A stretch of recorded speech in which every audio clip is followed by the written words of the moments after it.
Olá, meus amores, sejam muito bem-vindos ao nosso canal, nossa leitura bíblica. Eu quero convidar vocês, para quem ainda não é inscrito, para se inscrever e deixar seu like aí no vídeo para alcançar mais pessoas. Quanto a gente tem sido edificado durante essa leitura, olha só como é que já tá a Bíblia, olha um pouquinho que tá faltando.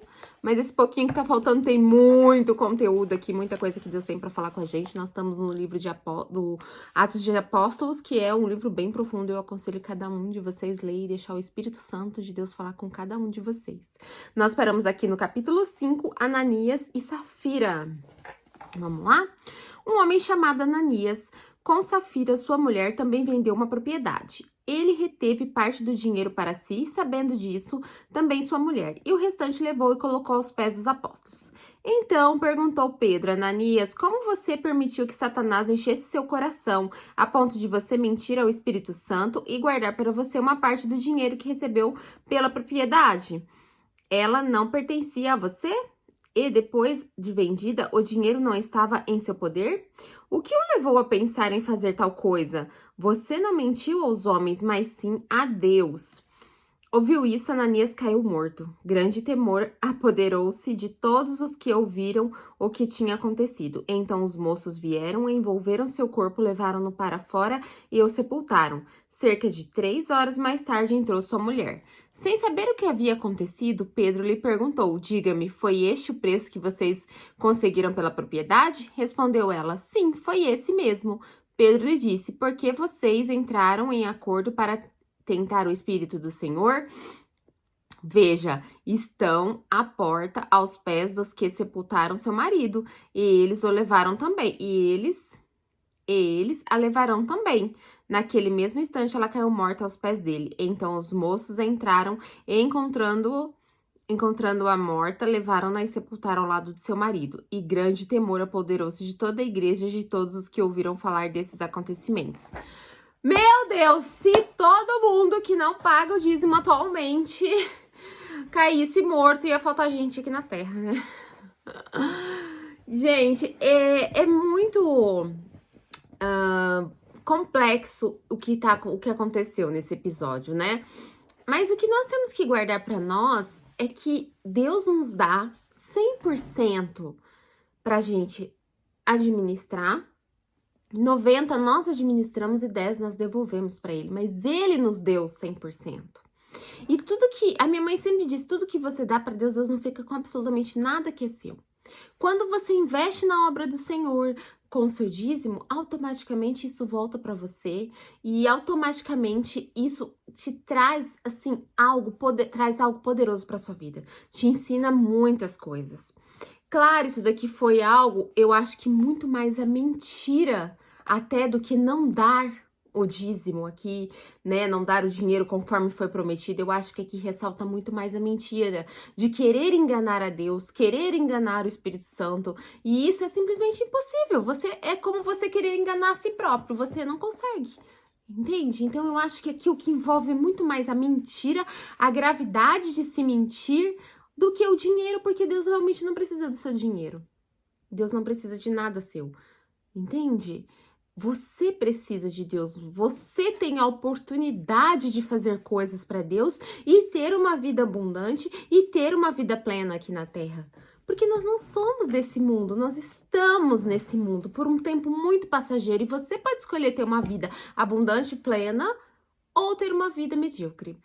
E lembrando que medíocre não quer dizer nada tão assim absurdo, a não ser você ter aquela vida que você não é completamente pleno naquilo que você tá fazendo, naquilo que você quer pra sua vida, você tá sempre com aquele vazio. E às vezes você fala, mas eu vou dar só isso ou dar só aquilo, mas não faz sentido você agir dessa forma. Você não pode enganar a Deus. Deus sabe exatamente quanto Ele te deu para administrar. Deus sabe exatamente quanto você tem na sua conta. Deus pode operar milagres. Não fiquem com receio de ajudar a obra de Deus. Não fiquem com receio de faltar, porque não falta. Quando você dá de coração, quando você dá com amor, não falta. Ser dizimista, ter o entendimento de que você dar o dízimo não é algo que você está fazendo como se fosse a sua obrigação, não é algo que você deve fazer com amor. Porque depois que Jesus voltou, a lei não existe mais essa lei que você é obrigado a dar o dízimo. Não existe mais isso. A partir de agora, você dá porque você entende o quanto é bom, o quanto te favorece você ser generoso, você ser próspero em relação ao seu semelhante. Ok? Então, vamos lá, continuando.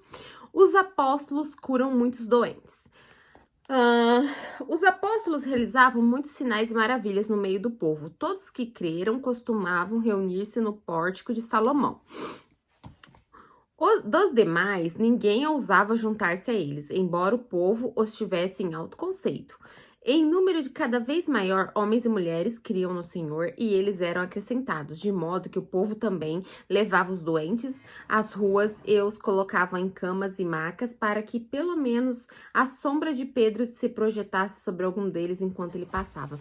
Aqui, gente, está dizendo que a sombra de Pedro curava, porque não faria sentido eles quererem fazer isso se a sombra de Pedro não curasse. Imagina o poder que Jesus, que o Espírito Santo deu para esses homens que ficaram aqui para servi-los.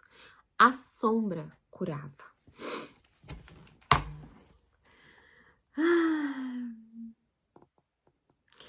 Afluíam também multidões das cidades próximas a Jerusalém, trazendo seus doentes e os que eram atormentados por espíritos imundos, e todos eram curados. Os apóstolos são perseguidos. Vocês lembram que em certa ocasião eles oraram por uma pessoa endemoniada e eles não conseguiam, né, tirar o demônio da pessoa, Jesus teve que intervir. E agora todos eram curados, todos.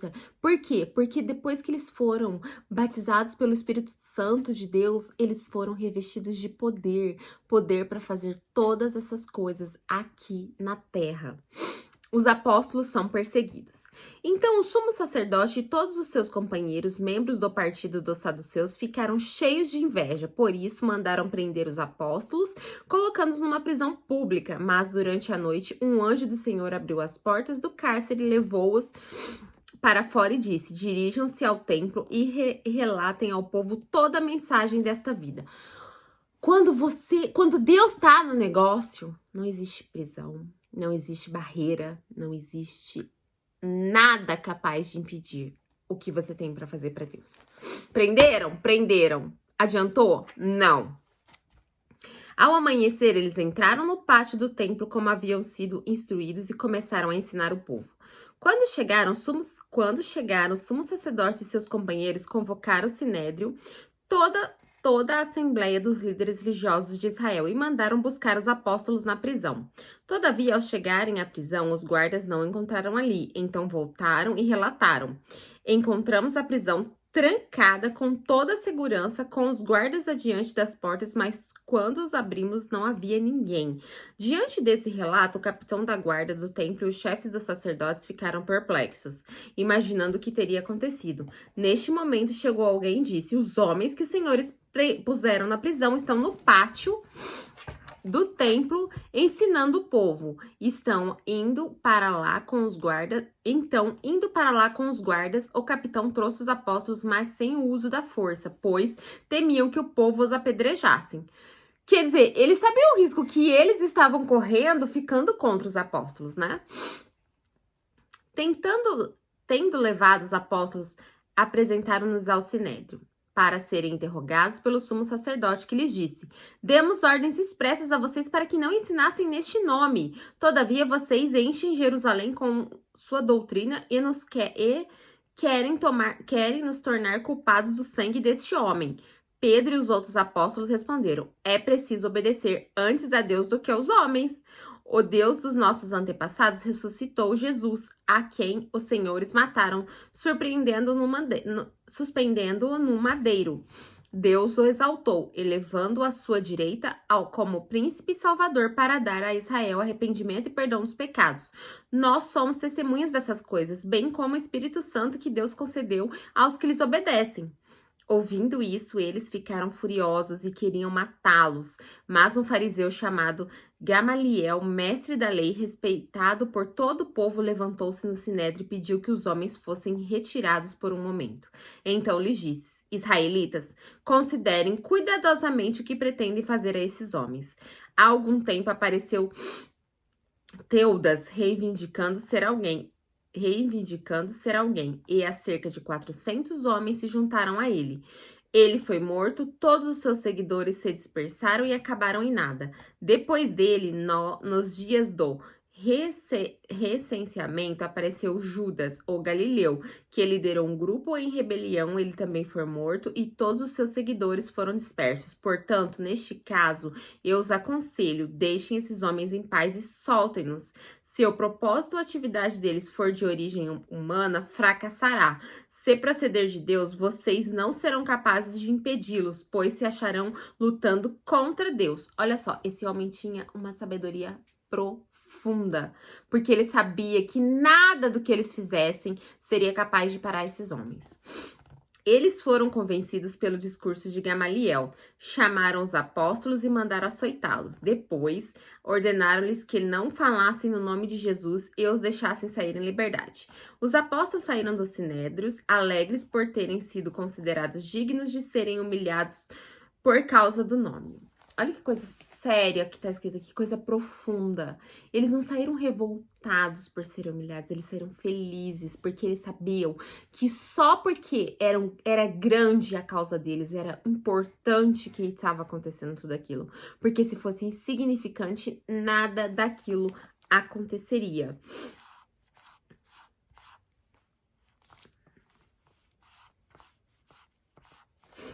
Os apóstolos saíram dos sinédrios alegres por terem sido considerados dignos de serem humilhados por causa do nome. Todos os dias no templo e de casa em casa não deixaram de ensinar e proclamar que Jesus é o Cristo. Ou seja, não adiantou nada, eles continuavam. Capítulo 6. A escolha dos 7. Naqueles dias, crescendo o número de discípulos, os judeus se falava de fala grega entre eles, queixavam-se dos judeus de fala hebraica, porque suas viúvas estavam sendo esquecidas na distribuição diária de alimento. Por isso, os 12 reuniram-se todos os discípulos e disseram: não é certo negligenciarmos o ministério da palavra de Deus a fim de servir às mesas. Irmãos, escolham entre vocês 7 homens de bom testemunho, cheios do espírito de sabedoria. Passaremos a eles essa tarefa e nos dedicaremos à oração e ao ministério da palavra. Quer dizer, eles delegaram porque eles não estavam dando conta de fazer 2 atividades e às vezes a gente tem que ter sabedoria para delegar as coisas. Eles tiveram desde aquela época já essa sabedoria de delegar, porque eles queriam se dedicar àquilo que realmente poderia mudar vidas. Porque comida, qualquer um poderia dar para as viúvas, mas oração e estar ali pregando a palavra requeria deles muito mais tempo, muito mais dedicação.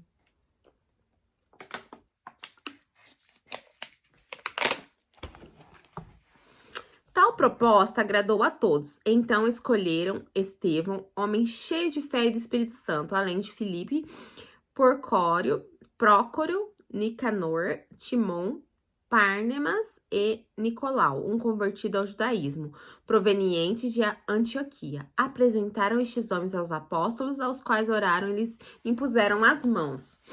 Assim, a palavra de Deus se espalhava, crescia rapidamente em número de discípulos e o número de discípulos em Jerusalém, também em grande número de sacerdotes, obedecia à fé. A prisão de Estevão. Aqui vai começar o negócio, o caldo a entornar. Vamos lá. Estevão, um homem cheio da graça e do poder de Deus, realizava grandes maravilhas e sinais no meio do povo. Contudo, levantou-se oposição dos membros da chamada Sinagoga dos Libertos, dos judeus de Cirene e de Alexandria, bem como das províncias da Cilícia e da Ásia. Esses homens começaram a discutir com Estevão, mas não podiam resistir à sabedoria e ao espírito com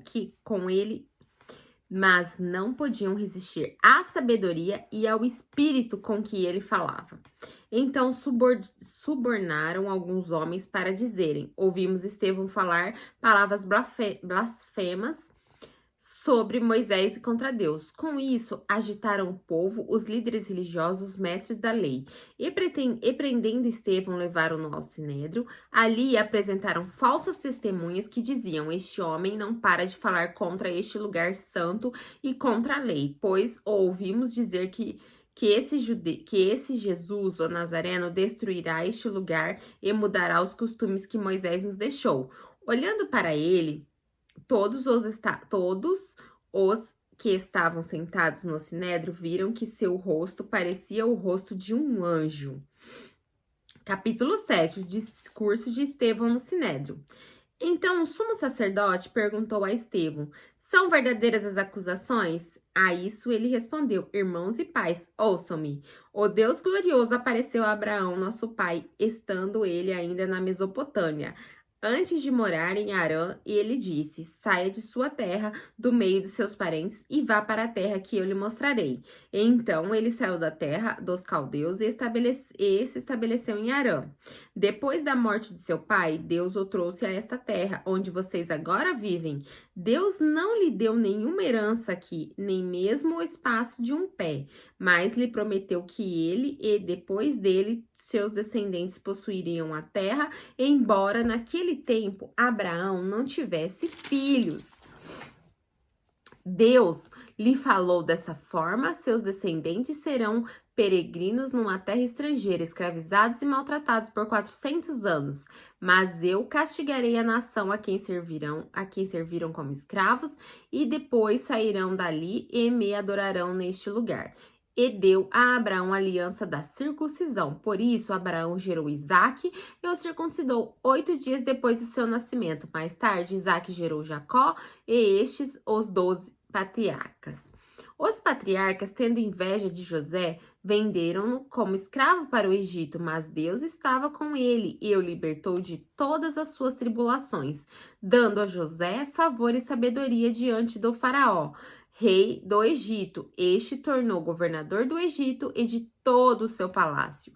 Depois houve fome em todo o Egito e Canaã, trazendo grande sofrimento, e nossos antepassados não encontravam alimento. Ouvindo que havia trigo no Egito, Jacó enviou nossos antepassados em uma primeira viagem. Na segunda viagem deles, José fez-se reconhecer por seus irmãos, e o faraó pôde conhecer a família de José. Depois disso, José mandou buscar seu pai, Jacó, e toda a sua família, que eram 75 pessoas. Então Jacó desceu ao Egito, onde faleceram e os nossos antepassados. Seus corpos foram levados de volta a Siquém e colocados num túmulo que Abraão havia comprado ali dos filhos de Hamor, por certa quantia. Ao se aproximar o tempo em que Deus cumpria sua promessa a Abraão, aumentou muito o número de nosso povo no Egito. Então outro rei, que nada sabia a respeito de José, passou a governar o Egito. Ele agiu traiçoeiramente para com o nosso povo e oprimiu os nossos antepassados, obrigando-nos a abandonar os seus recém-nascidos, para que não sobrevivessem. Naquele tempo nasceu Moisés, que era um menino extraordinário. Por 3 meses ele foi criado na casa de seu pai. Quando foi abandonado, a filha de Faraó tomou e o criou como seu próprio filho. Mas Moisés foi educado em toda a sabedoria dos egípcios e veio a ser poderoso em palavras e obras.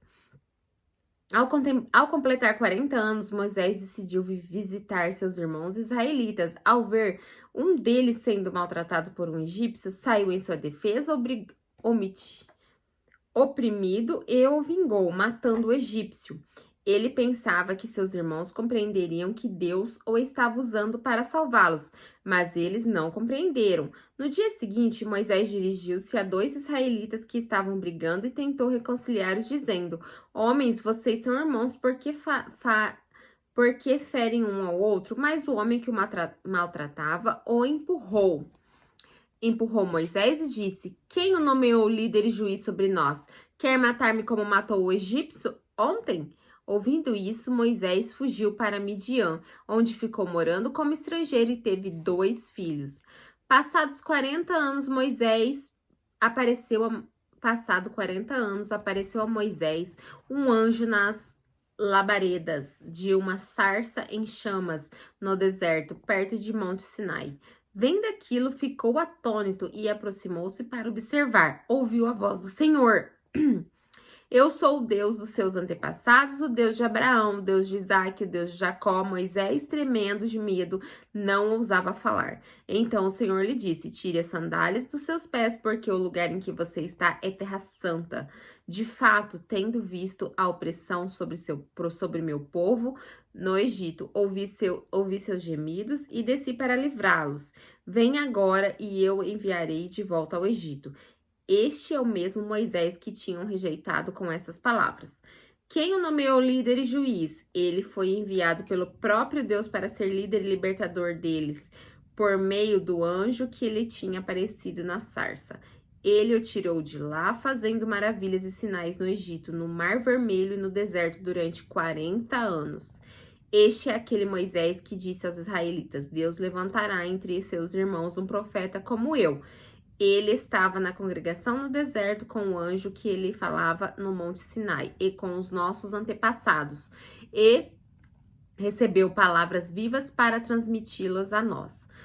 Mas nossos antepassados recusaram obedecer e, ao contrário, rejeitaram em seu coração, voltaram para o Egito, disseram a Arão: faça para nós deuses que nos conduzam, pois a esse Moisés que nos tirou do Egito não sabemos o que lhe aconteceu.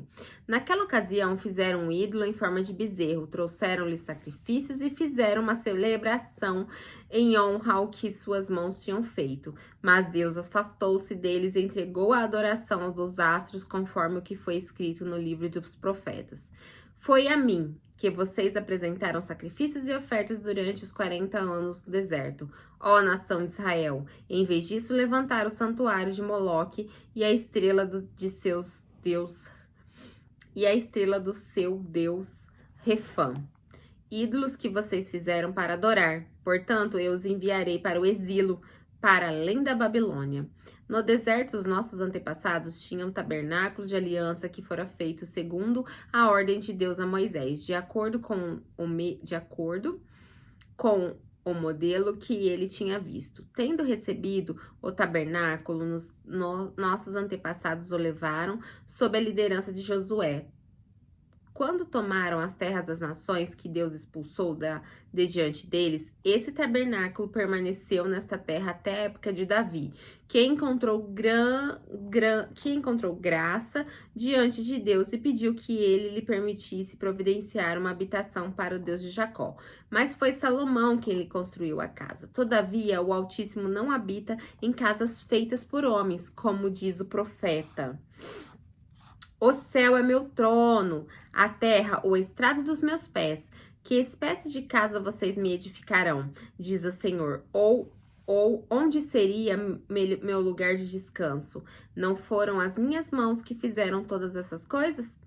Povo rebelde, obstinado de coração e de ouvidos, vocês são iguais aos seus antepassados, sempre resistem ao Espírito Santo.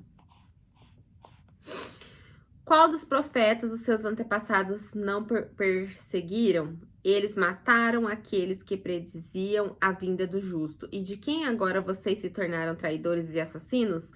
Vocês que receberam a lei por intermédio dos anjos, mas não lhe obedeceram. Estevão fez um resumão aqui, né, de todos os acontecimentos, mostrando que ele sabia muito bem de onde ele vinha, ele sabia muito bem. Ele reconhecia e ele conhecia muito bem a palavra de Deus. O apedrejamento de Estevão. Ouvindo isso, ficaram furiosos e rangeram os dentes contra ele. Mas Estevão, cheio do Espírito Santo, levantou os olhos para o céu e viu a glória de Deus e Jesus em pé à direita de Deus. E disse: veja os céus abertos e o Filho do Homem em pé à direita de Deus. Mas aqueles taparam os ouvidos e dando fortes gritos, lançaram todos juntos a ele. Arrastaram-no para fora da cidade e começaram a apedrejá-lo. As testemunhas deixaram seus mantos aos pés de um jovem chamado Saulo. Saulo aqui, para quem não sabe, é o Paulo da Bíblia, tá, gente? Quer dizer, ele não fez nada para impedir o apedrejamento de Estevão, ele era totalmente conivente com isso. Enquanto apedrejavam, Estevão, este orava: Senhor Jesus, recebe o meu espírito. Então caiu de joelhos e bradou: Senhor, não os consideres culpados deste pecado. E tendo dito isso, adormeceu. Quer dizer, ele perdoou as pessoas que estavam fazendo aquilo com ele. E Saulo estava ali, consentindo na morte de Estevão. Capítulo 8, a perseguição e a dispersão da igreja. Naquela ocasião, desencadeou-se uma grande perseguição contra a igreja em Jerusalém. Então, aqui começa a banda tocar. Aqui que o negócio começa a esquentar. E eu vou deixar pro próximo vídeo, pra gente ler junto aqui os próximos acontecimentos. Então, eu parei no capítulo 8. Muitas coisas ainda estão por acontecer e foi uma caminhada dolorosa, né, pra quem tava ali, quem foi testemunho ocular. Eles realmente passaram por muitas coisas, eles realmente foram muito fortes e mostraram que era o amor de Deus na vida deles, como que nada podia atingir eles, não importava. Isso daqui é só, assim, a Bíblia não traz tão historicamente explicado o tanto que esses homens foram martirizados, o tanto que eles sofreram. Não só eles, mas durante um enorme espaço de tempo, mais de 300 anos aí,